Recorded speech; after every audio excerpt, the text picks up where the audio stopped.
Hello, students. A very warm good evening to everyone. We are meeting after a few days for Indian polity classes, and you know that we have been dealing with a very important chapter that is our fundamental rights.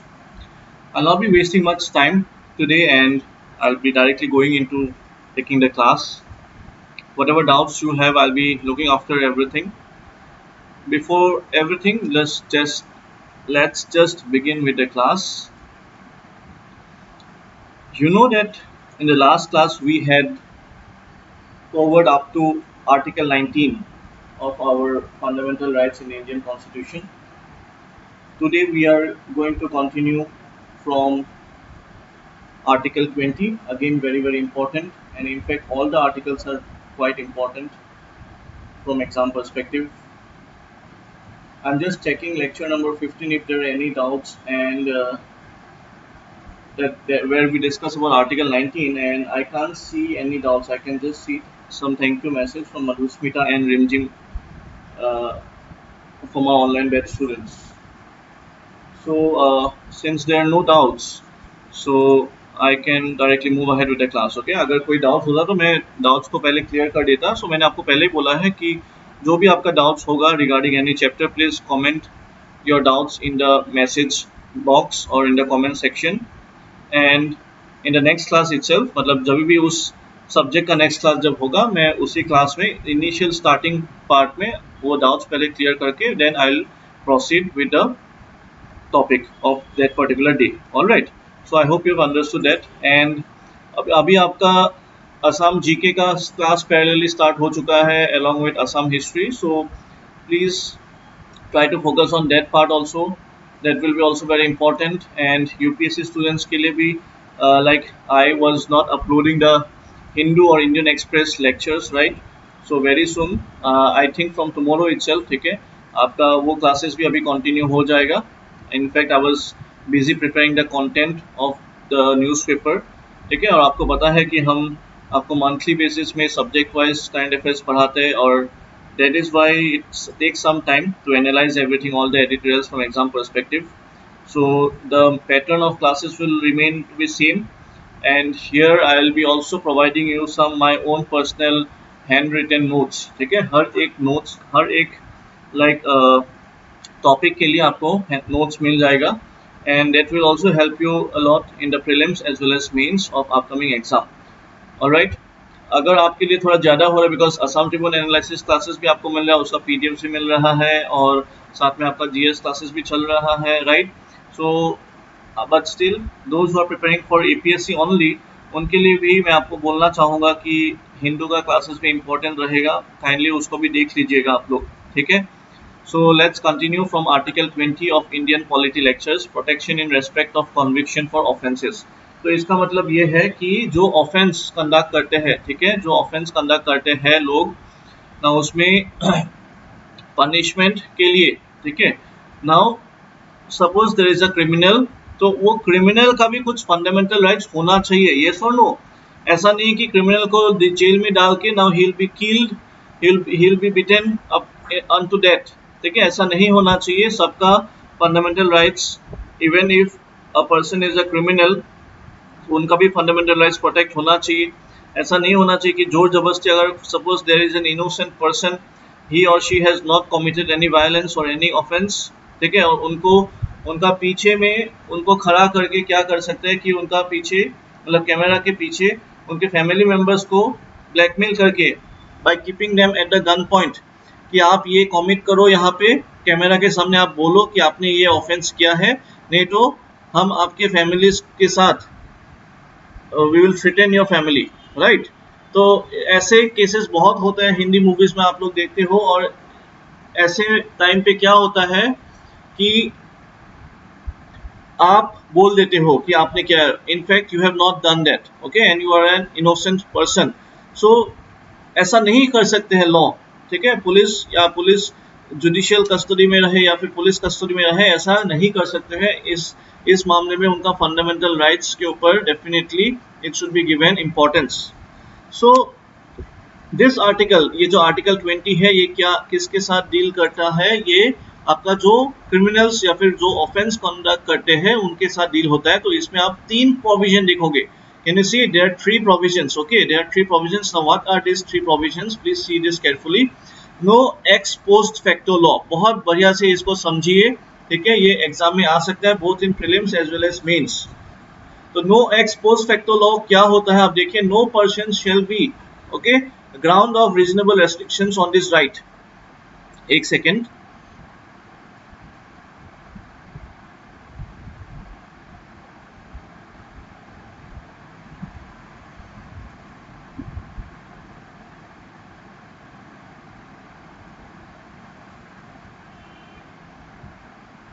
I am really sorry, इसमें I think इसको copy paste करने में कुछ sentence रह गया है, ठीक है, from the Laxmikanth. So let me just open up the Laxmikanth and read the part from there, okay, because इसमें आर्टिकल का कंटेंट इसमें मिसिंग है, ओके। इसमें थोड़ा सा एरर हो गया है। सो let me just do it for you. Let me just open the Lakshmikant and I'll continue the lecture. Okay, so actually statement सही था, ठीक है। There is no like problem with the statement. I just got confused. So इसमें आप देख सकते हो कि जो पहला 3 प्रोविजन में से जो पहला प्रोविजन है, it says about no ex post facto law. That is very simple to understand कि इसका मतलब क्या है। ये जो no ex post facto law है, ठीक है, ये जो no ex post facto law है, इसका मीनिंग, ठीक है, इसका मीनिंग बहुत ही सिंपल है। इसमें देखिए कि no person shall be convicted of any offence except for violation of a law in force at the time of the commission of the act. Okay, so पहला पॉइंट तो आप समझिए, जो सबसे इंपॉर्टेंट पॉइंट है ये टाइम वर्ड, ठीक है। अगर एक लॉ है, ठीक है, जो आज से स्टार्ट हो रहा है, आपको समझ में आ रहा है कि आप बाइक चला रहे हो, ठीक है, आप बाइक चला रहे हो और बाइक चलाते आपने हेलमेट नहीं पहना है, या आप ड्राइविंग लाइसेंस कैरी नहीं कर रहे हो, या फिर आपने पॉल्यूशन सर्टिफिकेट नहीं निकाल के रखा है आपके गाड़ी का। सो सपोज मान लीजिए सरकार एक लॉ लाते हैं कि कल से अगर आप हेलमेट नहीं पहनोगे तो आपसे 1 लाख रुपए का फाइन लेगा सरकार, ठीक है। या फिर आप गाड़ी चलाते वक्त अगर आप सीट बेल्ट नहीं लगाते हो तो आपसे सरकार 1 लाख का फाइन लेगा, तो वो कल से लागू होगा। तो अगर आज आपने सीट बेल्ट नहीं पहना है तो आज आपको 1 लाख नहीं लेगा सरकार। आज जो रेट है अगर 1000 रुपए तो 1000 रुपए ही लेगा आपसे, ठीक है। तो no ex post facto law मतलब, मान लीजिए सपोज, और एक एग्जांपल देता हूं मैं, कि आपने एक क्राइम किया है, ठीक है, आपने एक क्राइम किया सपोज 2010 में, 10 इयर्स बैक आपने कोई क्राइम किया होगा और उसका केस चल रहा है आपके नाम पे, आर यू गेटिंग इट, उसके ऊपर आपका केस चल रहा है और 10 साल बाद सुप्रीम कोर्ट एक वर्डिक्ट, एक डिसीजन लेके देता है आपको। मान लीजिए उस क्राइम के लिए लॉ चेंज हो गया 2015 में, ठीक है, तो अभी आपको जो पनिशमेंट मिलना चाहिए, अभी लॉ तो चेंज हो गया 2015 में, तो आपको पनिशमेंट ये न्यू लॉ के हिसाब से मिलेगा या फिर जो पुराना था, उस जो 2010 में जो लॉ एप्लीकेबल था वो लॉ के हिसाब से आपको पनिशमेंट मिलना चाहिए, ठीक है। तो no ex post facto law का मतलब वही है कि पोस्ट लॉ इंप्लीमेंट होने के बाद आपको पनिशमेंट नहीं मिलेगा। जिस टाइम में आपने जो क्राइम किया था उस टाइम में जो लॉ था उसी बेसिस में आपको पनिशमेंट मिलेगा, ठीक है। सो एट द टाइम, इसलिए ये एट द टाइम जो लॉ था इन force at the time of committing the crime, वही आपको पनिशमेंट मिलेगा। उसके बाद अगर लॉ चेंज होता है तो आपको न्यू लॉ के हिसाब से पनिशमेंट नहीं मिलेगा, okay. On this is the first condition, and subjected to penalty greater than that prescribed by the law in force at the time of the commission of the act, ठीक है। सो जो भी आपका at the force at the time penalty है या फिर आपका jail का टाइम पीरियड है, मान लीजिए एक पर्टिकुलर XYZ क्राइम के लिए 3 साल का सजा है और 10,000 पैसा आपको पेनल्टी देना पड़ेगा। तो आपको अगर 2010 में आपने क्राइम किया था और 2020 में अगर आपका रिजल्ट आता है सुप्रीम कोर्ट में, ठीक है, तो आप, और मान लीजिए 2015 में लॉ चेंज हो गया, 3 साल की जगह 7 साल हो गया, तो अभी आपको 3 साल का ही सजा काटना है, ठीक है, 7 इयर्स का नहीं है, नहीं करना है, बिकॉज जिस टाइम में आपने जो क्राइम किया था उस टाइम में जो लॉ था उसके हिसाब से आपको पनिशमेंट मिलेगा. So there is a provision under fundamental rights, ठीक है, एंड ये आपका राइट टू फ्रीडम है, तो एक क्रिमिनल का भी ये राइट्स प्रोटेक्ट होना चाहिए. Next, no double jeopardy. देखिए मैंने आपको बोला था 3 स्टेटमेंट है, right, 3 provision, no ex post facto law, no double jeopardy and no self incrimination. तो नो डबल जियोपार्डी का मतलब क्या है कि no person shall be prosecuted and punished for the same offence more than once. मतलब अगर आपने एक क्राइम किया है तो सेम क्राइम के लिए आपको 2 बार सजा नहीं मिल सकता है, ठीक है. उसके बाद लेकिन हमारे यहाँ पे मिल जाता है. फॉर एग्जांपल मान लीजिए एक क्राइम के लिए 10 साल सजा होता है, ठीक है, तो वो नहीं होता है, बट ऐसा होने का चांसेस बहुत बार आता है, बिकॉज सुप्रीम कोर्ट या हाई कोर्ट में बहुत ज्यादा पेंडिंग केसेस रहता है. और मतलब मान लीजिए जब छोटा टाइम पीरियड होता है, 1 साल टाइम पीरियड होता है सजा काटने का, और 1 साल में अगर आपका वर्डिक्ट ही नहीं आता है तो आपका टाइम पीरियड एक्सटेंड हो जाता है, आपको ज्यादा टाइम के लिए सजा भोगना होता है, ठीक है. और बाद में और एक बात बताइए, अगर सपोज मान लीजिए आपने कोई क्राइम किया ही नहीं है, आप ऐसे ही फंस गया, ठीक है, आप like you are involved indirectly or maybe you have not done anything, you are innocent and you have been like trapped, और आपको कोर्ट में आपका केस चल रहा है, तो एट द सेम टाइम आप तो सजा भोग रहे हो ना, you are in the jail. और ऐसे चलते चलते मान लीजिए 3 साल हो गया, 4 साल हो गया और कोर्ट ने अभी तक डिसीजन नहीं ले पाया, और लास्ट में 5 साल, मतलब आप सोच लीजिए 5 साल आपने सजा भोगने के बाद कोर्ट डिसीजन लेता है कि आप इनोसेंट हो, तो क्या आपका 5 साल वापस कर दे सकता है? नहीं दे सकते हैं, ठीक है. तो यहाँ पे इसीलिए that has to be taken care of, otherwise एक ही पनिशमेंट के लिए आपको 2 बार सजा नहीं मिलेगा एक ही क्राइम के लिए. उसके बाद नो सेल्फ इंक्रिमिनेशन, मतलब no person accuse of any offence shall be compelled to be a witness against himself. मतलब आपको खुद के लिए, मैंने अभी बोला ना आपको कि आपका जो स्टेटमेंट है, ठीक है, जोर जबरदस्ती नहीं कर सकते, आपका स्टेटमेंट यूज नहीं कर सकते as a witness against yourself, ठीक है. नहीं तो क्या होगा, नहीं तो पुलिस स्टेशन में आपको इतना like they will like beat you so much, then at the end you will think let's just say it, okay, and because I cannot tolerate this anymore. So ऐसा, इसीलिए ऐसे सिचुएशन को avoid करने के लिए फंडामेंटल राइट्स में constitution of India ने criminals का प्रोटेक्शन के लिए, ठीक है, और या फिर इनोसेंट पीपल का प्रोटेक्शन एंड सेफ्टी के लिए उनका खुद का बोलने से, ठीक है, जो स्टेटमेंट है that will not be used as a witness against the person itself. लेकिन इसमें एक ट्विस्ट है कि मान लीजिए आपने चोरी किया है और आपका फिंगरप्रिंट चाहिए, ठीक है, तो आप बोलोगे कि फिंगरप्रिंट तो मेरा ही है, तो ये तो मेरा विटनेस बन जाएगा मेरे खिलाफ, अगर आपने चोरी किया तो आपका फिंगरप्रिंट तो. या फिर अगर कोई क्रिमिनल ने किसी का कोई फीमेल का रेप किया है तो वहां पे DNA samples itself it can be the work, it can be the like proof or the evidence, okay, against the same person itself. या फिर सपोज मान लीजिए आपने चोरी किया है या फिर कोई क्रिमिनल ने चोरी किया है और उनका image has been captured in a CCTV camera, और वो कैमरे का इमेज कोर्ट के सामने है, तो आपको बुला रहा है कोर्ट, आपको प्रेजेंट होने के लिए बुलाते हैं कोर्ट कि आप इस डेट में इस टाइम पे प्रेजेंट हो and we will match your face with a CCTV footage. तो आप नहीं बोल सकते हो तो आपकी नहीं, मैं ये तो मेरा विटनेस बन जाएगा मेरे खिलाफ ही, ओके. तो दीज आर एक्सेप्शनल केसेस. तो जहां पे भी आपको ये यहाँ पे लिखा है कि an ex post facto law is one that imposes penalties retrospectively, okay, that is upon acts already done or which increases the penalties for such acts.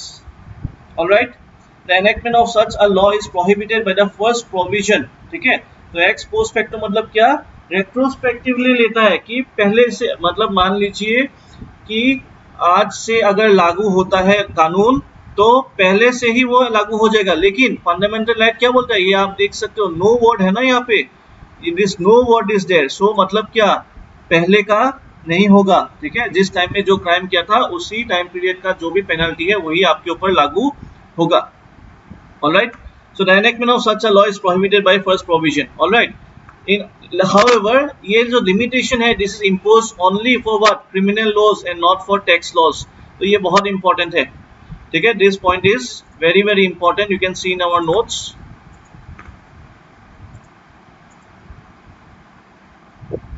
ये जो है this limitation is impose only on criminal laws and not on civil laws और tax laws, because अगर सरकार लगाता है कि tax laws, मान लीजिए कि एक ऐसा टैक्स है कि मतलब फॉर एग्जांपल एक MAT, okay, minimum alternative tax लगा था, ठीक है, इकोनॉमिक्स क्लासेस में हम पढ़ेंगे उसमें। तो उसमें सरकार ने बोला कि जो भी टैक्स लागू होगा, मतलब मिनिमम ऑल्टरनेटिव टैक्स ऐसा था कि जो कॉर्पोरेट्स प्रॉफिट्स कमा रहे हैं, ठीक है, उनको एक मिनिमम टैक्स देना पड़ेगा। और बाद में सरकार को पता चला कि corporates are actually earning a lot but government is not getting the tax.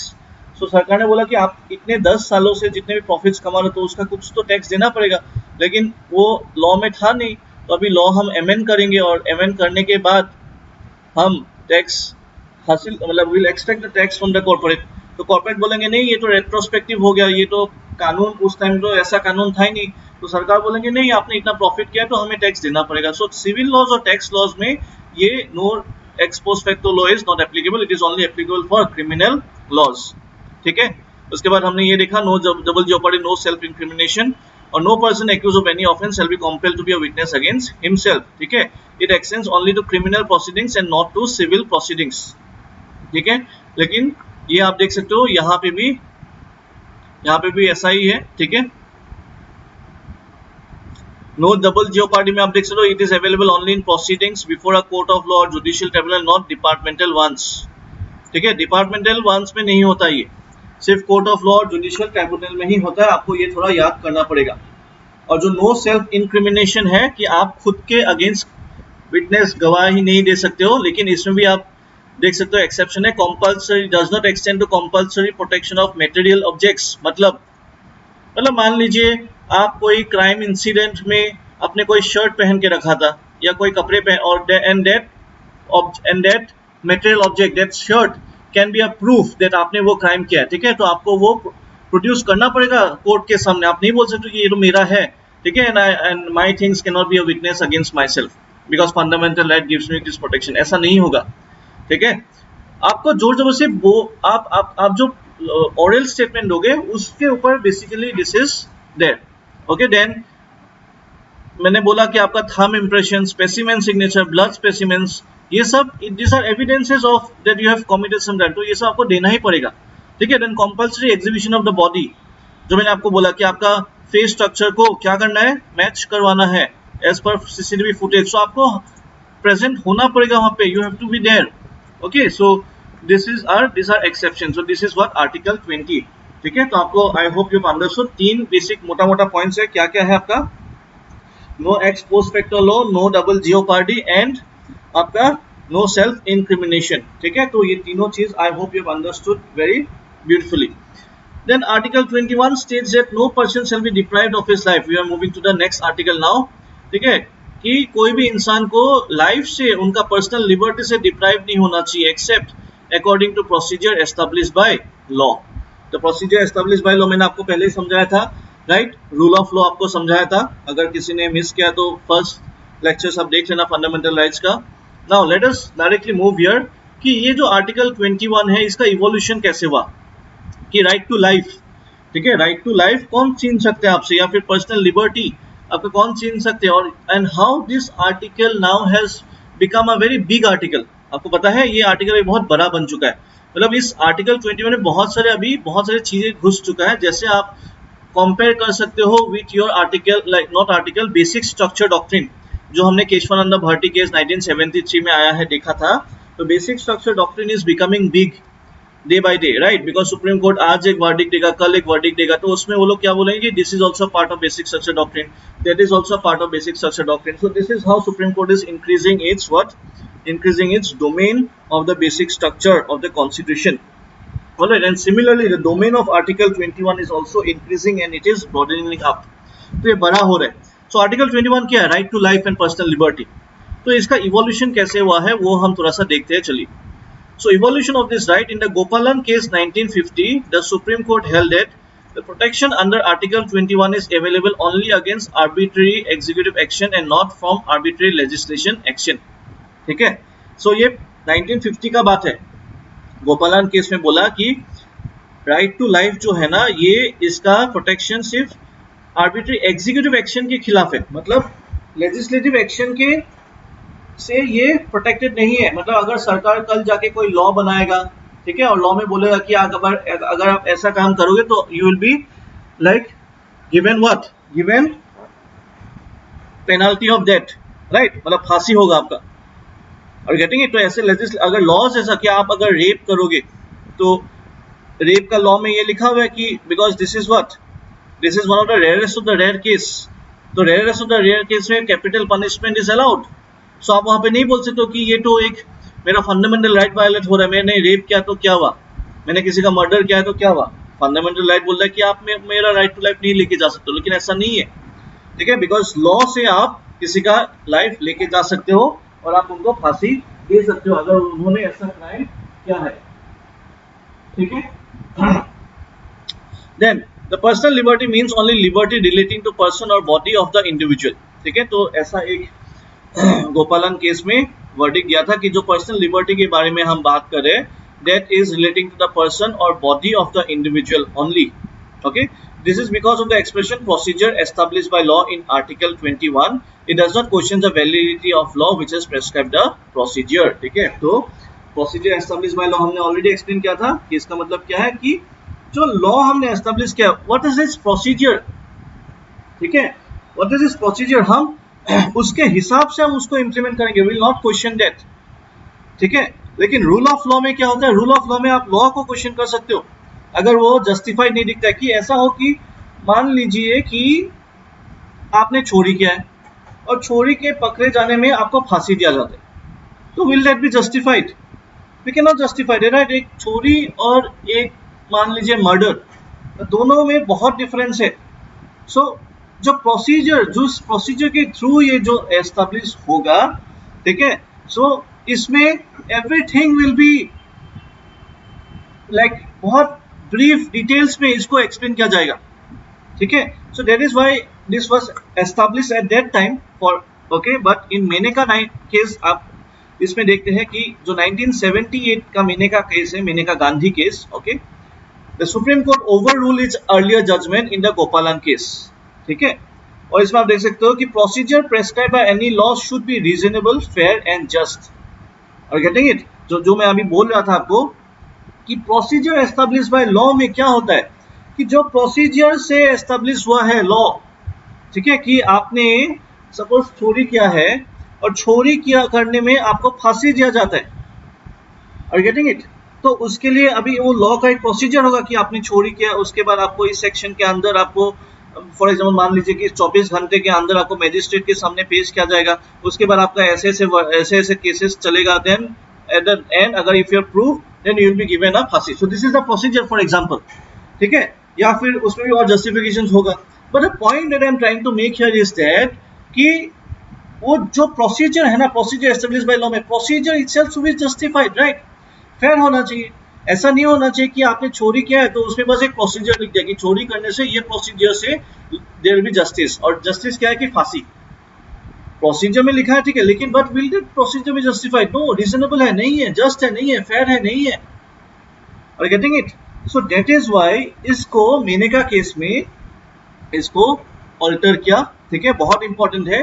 और इसमें बोला गया कि जो प्रोसीजर एस्टेब्लिश बाय लॉ है that itself should be justified. तो अभी चोरी करने में आपको फांसी नहीं मिलेगा, तो ऐसा क्यों है इंपॉर्टेंट, फंडामेंटल राइट्स में ये सब क्यों है, आपका फ्रीडम के बारे में लिखा हुआ है, बिकॉज अगर मान लीजिए आप सरकार के खिलाफ, कल एक ऐसा सरकार आता है, डिक्टेटरशिप चलता है और आप कुछ बोलते हो सरकार के खिलाफ और सबको फांसी दे देगा। Suppose you say something against the government and you will be hanged up to that, तो will that be justified? No. लेकिन बिकॉज आप देख सकते हो कि यहाँ पे गोपालन केस में तो वही बोला था ना कि अगर लॉ बनाता है कुछ तो वो अलाउड है, because legal procedure. Now suppose एक ऐसा डिक्टेटर रूलर आता है, वो लॉ चेंज कर देता है कि anyone who will speak against me or against the government will be hanged, so that cannot be justified, that procedure cannot be justified, right? तो वो सुप्रीम कोर्ट के खिलाफ होगा मेनेका केस, इसीलिए उसको, बिकॉज देखिए 1976 में क्या हुआ था, इमरजेंसी हो गया था, और इमरजेंसी जैसा सिचुएशन में कुछ भी हो सकता है, किसी को भी फांसी दे सकते हैं, राइट?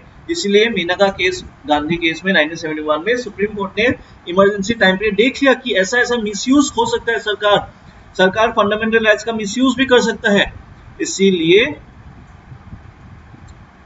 सुप्रीम कोर्ट ने ये जजमेंट दे दिया इन द मेनका केस, ठीक है। So the protection under article 21 is available not only against arbitrary executive action but also against arbitrary legislative action now, ठीक है। तो ये आपको I hope you have understood this why, because legislative action के, because देखिए सब 1950 गोपालन case की बात हम कर रहे हैं, उस टाइम पीरियड में गोपालन केस में उस टाइम पीरियड में सरकार ने कहा, सरकार चला के हमें दिखाया, हमें तो पता ही नहीं था, किसी को पता नहीं कि what can be the loopholes of all this things. जब 1976 में इमरजेंसी में हमने लूपहोल देख लिया कि सरकार ऐसा ऐसा काम भी कर सकते हैं, तो डेफिनेटली हमें आर्बिट्रेरी लेजिस्लेटिव एक्शन से भी हमें प्रोटेक्शन मिलना चाहिए, and that is why supreme court ने इसको चेंज कर दिया, ठीक है। So right to life also includes within its ambit the right to live with human dignity, ठीक है। तो ये बहुत एक ब्रॉड टर्म है, ऐसा नहीं कि आपको सिर्फ जीने का हक मिलना चाहिए सरकार के थ्रू और एनवायरनमेंट बहुत खराब, पानी नहीं है, sanitation facilities are not good, education is not there, health is not there, proper job opportunities are not there, ठीक है, इंश्योरेंस फैसिलिटीज आर नॉट, ऐसा नहीं हो सकता है। सिर्फ एनिमल जैसा हमें नहीं जीना है, हमें एक डिग्निफाइड लाइफ जीना है, ठीक है। सो राइट टू लाइफ में एक human dignity is also included and all those aspects of life which go to make a man's life meaningful, complete and worth living. Are you getting it? तो right to life देखिए कितना broad, इसलिए मैंने आपको बोला कि एक बहुत बड़ा आर्टिकल है ये, ठीक है, बिकॉज इसमें anything that will make a man's life meaningful, ठीक है, या फिर कंप्लीट या फिर वर्थ लिविंग। अभी खराब एनवायरनमेंट है, right to suppose right to environment, ठीक है, तो क्या आप अच्छे से जी सकते हो? नहीं, ठीक है। If there is no privacy for you, is it a dignified life? No, ठीक है। So article 21 protection of life and personal liberty, इसमें आप देख सकते हो कि ये जो पर्सनल लिबर्टी जो टर्म है ना, this is of the widest amplitude, मतलब बहुत बड़ा है, नैरो नहीं है, इसका एम्पलीट्यूड मतलब क्या, रेंज ऑफ कवरेज बहुत बड़ा है, वाइड है, वाइडेस्ट, ठीक है। And it covers a variety of rights that go to constitute the personal liberties of a man life, जैसे right to livelihood, right to privacy, right to shelter, सबको, इसलिए प्रधानमंत्री आवास योजना चल रहा है, ठीक है, डीपीएसपी के अंदर भी वो आता है। Right to health, right to free legal aid. अब ये गरीब इंसान का जमीन चला जाता है तो वो कैसे एक एडवोकेट लेके वो वहां पे जाके वो लाइक कोर्ट कचहरी में केस लड़ेगा? नहीं लड़ सकता ना, पैसा ही नहीं है उनके पास। तो गरीब इंसान के लिए right to free legal aid, तभी तो वो एक डिग्निफाइड लाइफ जी पाएंगे ना। So that is why this is very very important. Alright, now we are moving ahead with the next important article that talks about your right to education, article 21A। तो मैंने आपको शायद एक बात बोला था कि पहले राइट टू एजुकेशन जो है वो डीपीएसपी में था, directive principles of state policy, मतलब जो अभी यहाँ पे जो अभी हम देखेंगे, ठीक है। तो 6 to 14 ईयर्स ऑफ एज में क्या है, ये आप देख सकते, क्विक फैक्ट में, the original constitution contain a provision for free and compulsory education for children under article 45 in part 4। मतलब पार्ट 4 मतलब क्या है ये, what is part 4? Part 4 is your DPSP, right. इस चैप्टर के बाद जो हम पढ़ने वाले हैं, directive principles of state policy. Alright, सो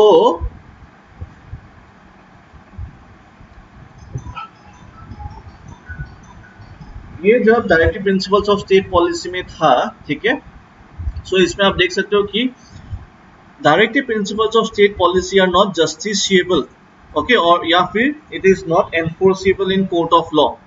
मतलब directive principles of state policy अगर सरकार वायलेट भी करते है, अगर वहां पे लिखा है कि आप 6 to 14 ईयर्स के उम्र के बच्चों को आप फ्री एजुकेशन दो, अगर सरकार नहीं भी देता है, ठीक है, एज पर डीपीएसपी, तो no one can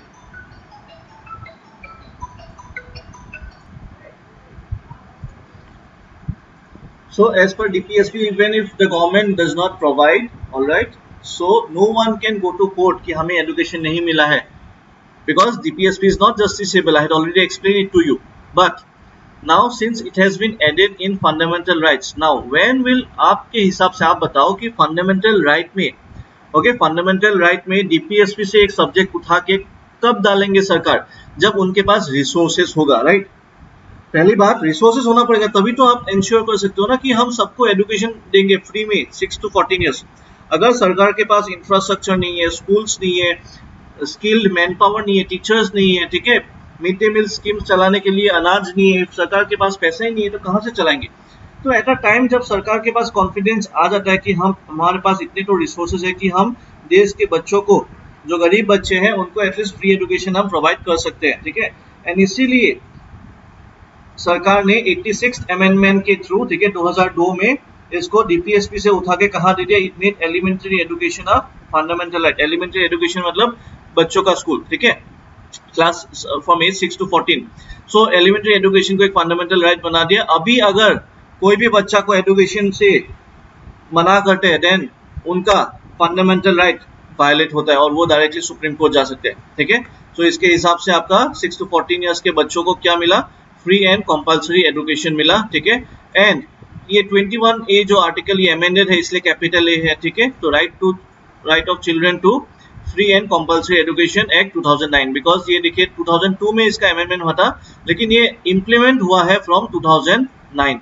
alright, so that is why it is very very important to for you to know this. Why? Because exam में कभी कभी इसका directly this date can be asked, alright, directly this date can be asked कि ये implement कब से हुआ है या एनफोर्स कब से हुआ है। तो 2009 से आपका एनफोर्स हुआ है, ओके।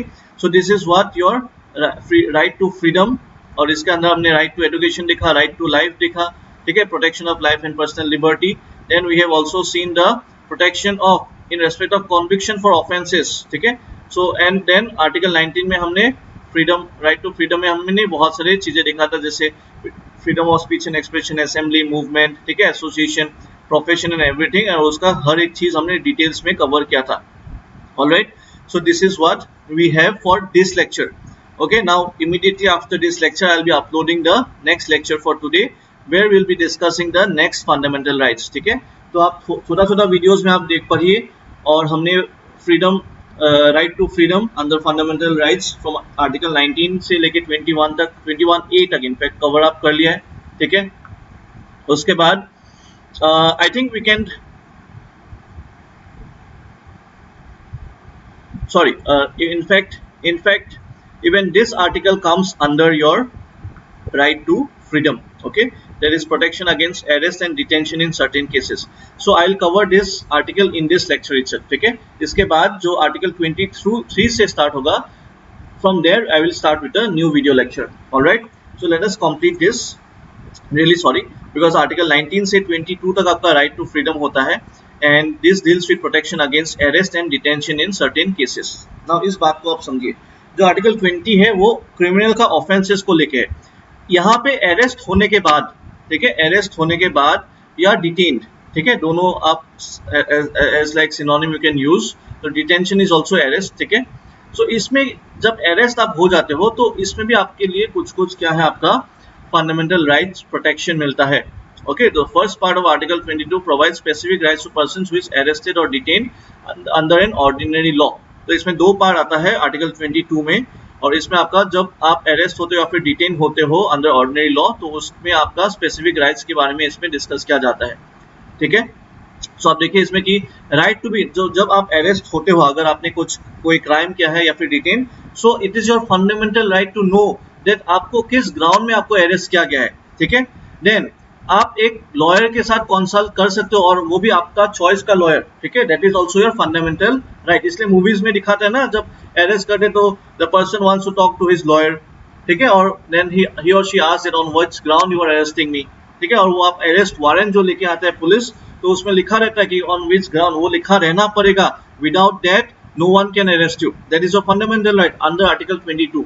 और सिर्फ इतना ही नहीं, आप अरेस्ट होने के बाद 24 घंटे के अंदर आपको नियरेस्ट मैजिस्ट्रेट के सामने आपको क्या करना पड़ेगा, पेश करना पड़ेगा, ठीक है, एक्सक्लूडिंग द हॉलीडेज। मतलब आपको मान लीजिए फ्राइडे रात को आपको अरेस्ट करते हैं 9 बजे, और सपोज मान लीजिए नेक्स्ट सैटरडे संडे बंद है, तो Saturday holidays will not be considered, so आपको Monday you will be taken to in front of the magistrate, ठीक है। और क्या होता है, कभी कभी पुलिस कस्टडी में रखना होता है तो क्रिमिनल्स को, तो क्या करते हैं, सपोज आपको अरेस्ट करते हैं नौगांव में, आपको सपोज अरेस्ट करते हैं तिनसुकिया में, आपको उसी दिन लेके जाएगा कहाँ पे, धुबुरी, बिकॉज इसमें सिर्फ एंड टाइम, बिकॉज आप देख सकते यहाँ पे लिखा है time taken during journey also, ठीक है, आपको धुबुरी लेके चला जाएगा, तो आपको टाइम गेन करे पुलिस आपको ज्यादा, पुलिस आपके साथ ज्यादा टाइम रखना चाहते हैं, ठीक है, तो क्रिएट आप सपोज कभी अगर ग्राउंड नहीं रहता आपको अरेस्ट करने के लिए, so then again you will be brought back to Tinsukia, because आपको जहाँ अरेस्ट होता है वहीं पे नियरेस्ट मैजिस्ट्रेट के सामने आपको पेश करना पड़ेगा, ठीक है। तो 24 घंटा में अगर पुलिस को ज्यादा टाइम चाहिए तो वो लोग ऐसा करते हैं, ठीक है। Then period of detention can not be beyond what is authorised by the magistrate, और मैजिस्ट्रेट के पास पेश करने के बाद, सो अरेस्ट मतलब मैजिस्ट्रेट बोलेगी 14 दिन रखो, तो 14 दिन के बाद पुलिस नहीं रख सकते अगर, और अगर रखना चाहते तो फिर से आप उनको पुलिस को परमिशन लेना पड़ेगा फ्रॉम द जुडिशियरी और from the magistrate. Alright, so these are again your fundamental rights। आप जब अरेस्ट होते हो तो उस टाइम पीरियड में आपको ये राइट्स मिलता है। अभी इस राइट्स में एक्सेप्शंस क्या आप देख सकते हो, this apply only to an act of criminal और क्वासी क्रिमिनल नेचर, मतलब आपको कोई क्राइम करना पड़ेगा तभी, okay. And these safeguards are not available to an enemy, alien or a person arrested or detained under a preventive detention law। तो preventive detention मतलब अभी जो हम पढ़ेंगे second part of this article, तो उस केस में ये सब अप्लाई नहीं होता है, ठीक है, एक्सेप्शन है। और एलियन एनिमी, पाकिस्तान से कोई आ जाएगा उसको अरेस्ट करना है तो ठीक है, आप उनको बढ़िया से 2 महीना रखो, कोई प्रॉब्लम नहीं, because this is not applicable at that time period. Are getting it? So because मैंने आपको पहले ही बोला था कि जो लाइक एनिमी एलियंस है, ठीक है, it can be from enemy aliens मतलब जो देश हमारे साथ जिसका रिलेशन अच्छा नहीं है। Are you getting it?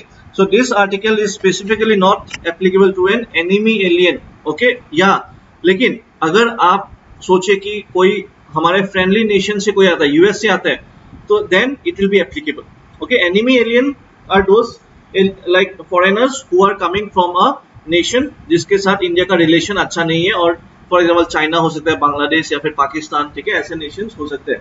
But suppose someone comes from Israel, someone comes from Japan, so उनके ऊपर ये एप्लीकेबल होगा, ठीक है। या फिर सेकंड कंडीशन प्रिवेंटिव डिटेंशन। अब व्हाट इज प्रिवेंटिव डिटेंशन? ये जो कंडीशंस है ये आपके लिए अवेलेबल है only after you do a crime and you are arrested, ठीक है। लेकिन कभी कभी आप क्राइम आपने किया नहीं, लेकिन क्राइम करने से पहले, मतलब आप मान लीजिए कि सपोज जब असम में अल्फा मेंबर्स है, ठीक है, अल्फा मेंबर्स जब थे बहुत प्रोएक्टिव थे, तो उस टाइम पे फॉर एग्जांपल मान लीजिए इंडिया का प्राइम मिनिस्टर आने वाला है असम में, और ULFA members do not want the prime minister to come here and discuss, because ULFA members want what? Independence of Assam from, independence of Assam is a different country from India, it want to get separated.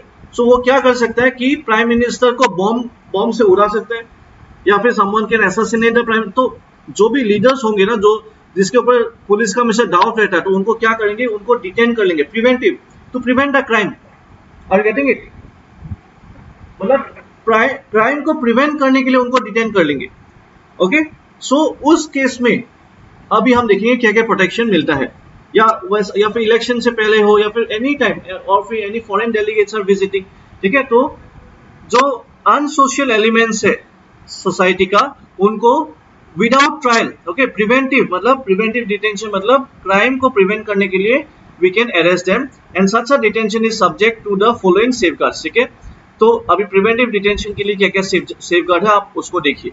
A person detain on the ground of suspicion shall be detain for a maximum period of 3 months, ठीक है, सिर्फ 3 महीने के लिए आप detention कर सकते हो उनको। If the government seeks to detain the arrested person beyond 3 months, his detention must be authorized by an advisory body comprising judges of high court, ठीक है। अगर 3 महीने से भी ज्यादा आपको उनको प्रिवेंटिव डिटेंशन के लिए अरेस्ट करके जेल के अंदर रखना है, तो आपको एक एडवाइजरी बॉडी से क्या करना है? एक परमिशन लेना है। The detained person must be informed about the reason of his arrest as soon as possible, ठीक है। तो इन्फॉर्म करना चाहिए किस पर्पस के लिए उनको अरेस्ट किया गया है, as soon as possible। लेकिन इसमें कोई 24 घंटा या फिर अरेस्ट करने के टाइम पे मेंशन करना पड़ेगा, ऐसा कुछ नहीं है, ठीक है। So the detained person must have the earliest opportunity to present his case before the authority of law। तो जैसे जितना जल्दी हो सकता है उनको भी बाहर निकलना है, राइट, तो that person can also present his case before the judiciary। Exception क्या है? The facts considered to be against the public interest need not be disclosed to the arrested person। तो अगर पब्लिक इंटरेस्ट के लिए अपने किसी को अरेस्ट किया है, ठीक है, कि देश का प्राइम मिनिस्टर को बचाना है या फिर anything of public interest, then you may not disclose the reason why you have arrested the person, ठीक है। Then legislative powers for preventive detention, there are also some legislative powers, ठीक है, with regard to preventive detention, and which has been divided between parliament and state legislatures by the Indian constitution, ठीक है। मतलब state legislatures के भी पास power है, बहुत important है, डायरेक्टली प्रीलिम्स से पूछेगा आपको, ठीक है। तो पार्लियामेंट में कौन से मैटर ऑफ केसेस के लिए, ठीक है, प्रिवेंटिव डिटेंशन के लिए वो लोग लॉ बना सकते हैं, जैसे defence related, foreign affairs, foreign delegates, security of India के लिए, ठीक है। एस इस पर्पसेस के लिए parliament can make laws for preventive detention, ठीक है। बट जैसे एक स्टेट का सिर्फ security, public order, maintenance of supplies and services essential to the community, ठीक है। मतलब अगर मान लीजिए कोई एक ऐसा अनसोशल ग्रुप है जो असम बॉर्डर में, मतलब मान लीजिए like they are protesting and they are not allowing the essential services and goods to come to Assam or maybe go out of Assam to the mainland India, तो उस cases में state can also make some rules or even parliament, ठीक है। Also the parliament may by law prescribe the maximum period for which any person may in any class or classes of class be detained under any law providing for preventive detention। तो parliament बोलेगा कि जैसे अभी हमने देखा कि 3 महीने के लिए रख सकते हो उनको, तो पार्लियामेंट बोलेगा कि आप, और parliament can also change it later on, बाद में अगर आपको 1 महीने करना है, 2 महीने करना है, ठीक है। And procedure to be followed by an advisory board in an inquiry, ठीक है। तो एडवाइजरी बोर्ड रहेगा और एडवाइजरी बोर्ड को प्रोसीजर फॉलो करना पड़ेगा। And circumstances and the classes of cases in which a person can be detained for more than 3 months without obtaining the opinion of an advisory board. मतलब advisory board का opinion नहीं लेके भी, अगर ऐसा भी सिचुएशन हो सकता है ना कि मान लीजिए वार टाइप सिचुएशन है, ठीक है, या फिर कश्मीर में सेपरेटिस्ट मूवमेंट चल रहा है, ठीक है, और उस केस में हर एक सेपरेटिस्ट को आपने पहले ही अरेस्ट करके उनको जेल में डाल दिया, ठीक है, ताकि सेपरेटिस्ट मूवमेंट कम हो, और आपको एडवाइजरी बोर्ड फॉर्म करने का टाइम नहीं मिल रहा है, तो ऐसा कुछ सिचुएशन हो सकता है। लेकिन बट ये सरकम मतलब कैसा सरकमस्टेंस, कैसा सिचुएशन में आप ऐसा करोगे, तो that will be also decided by what, parliament में बाय लॉ, एक लॉ बना के, ठीक है। So this is what we have under the right to freedom from article 19 to 22। Very simple, ठीक है, बहुत थोड़ा सा टेक्निकलिटीज है और आप लोगों को डेफिनेटली ये थोड़ा सा अच्छे से कवर अप करना पड़ेगा। Now in the next video lecture will be starting with what, article 23, that is 23 and 24 दो आर्टिकल है आपका। इसके साथ हम रिलीजन भी कर लेंगे और आपका 29 एजुकेशनल कल्चरल राइट्स भी कर लेंगे, ठीक है, in the next video lecture. So इसमें हम राइट्स अगेंस्ट एक्सप्लॉयटेशन से स्टार्ट करेंगे। So this is what we had for this video lecture. Please go through the entire video lecture and the handout and the notes. Also give a reading of the Lakshmikant. Okay? So I hope you will gain some confidence, and please practice some questions from this topic. Very soon we will be also starting with the MCQ practice sessions in the app itself. Okay? So our team members are already working for that. I think it will be ready within 1 or 2 days. By next week it will be definitely ready. Okay? So this was what I had to give you in this lecture. Let's start with article 23 in the next lecture. Thank you and study well. All the best.